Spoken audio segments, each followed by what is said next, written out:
So being that this is non-subscriber, when a new tenant moves in, the only thing you'll have to do is reprint this sheet with the person's name on it, if you're going by their names. Yes. And then put it out in the interphone panel. That's the only thing you'll have to do.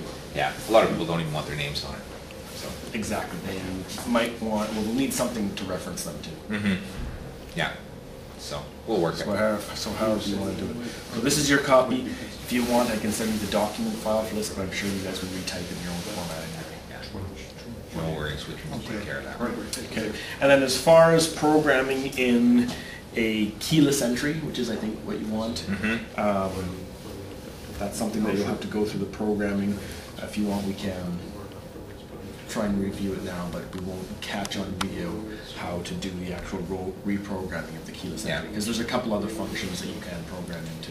I'll take a look at it first. Like we'll just go through the whole thing, and if you want to tinker with it right now, we can. Or yeah. If you want to do it on your own I time. don't know how much more stuff do we have to go through. Is this pretty much? That's it. We're done. That's it. Okay. You have the notepad that you give to all the tenants. Yep. Just explains them how to buzz someone in and how to make the calls. Beyond that, literally all you do is say you wanted to go into suite 301, you go up and you press 20. And it starts to ring. Okay. Press 20. You want to go into 406, you press 43 and it starts to ring right away. Okay. Now the ring in the suite is a double pulse ring, ring, ring, ring, ring. And then it's an interphone call. Okay. And then they'll hear a beep if they have an incoming call while they're using the interphone. So yeah, I think it's pretty standard. Very standard. And it explains that with the beep on the little. Is every phone jack tied into it, or is there one? Every phone jack, each suite. Okay. I think one in the bedroom, one in the kitchen, or no, one in the bedroom, one in the living room. Okay. So it's not like they can only plug the phone into one. So every tenant will require a cheap $10 handset if all they have is a cell phone. Yeah. And if they ask, can you set it up to call my cell phone? No. No, because it's cannot be done because it's a non-subscriber. Okay.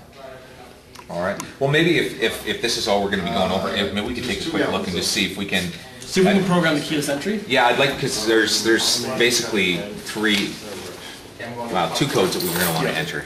So the first part of this manual is the interphone, which is this here.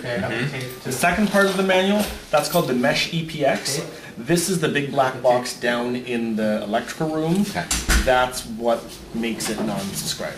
That does the physical disconnect of the TELUS line and the hard line up to the suite. Okay. So this has the essentially installation and maintenance manual, because there's not even any buttons on it. There's nothing to do with it. You shouldn't ever have to touch the EPX, in theory. Good.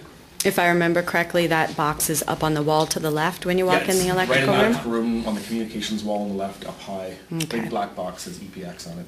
Perfect. Super.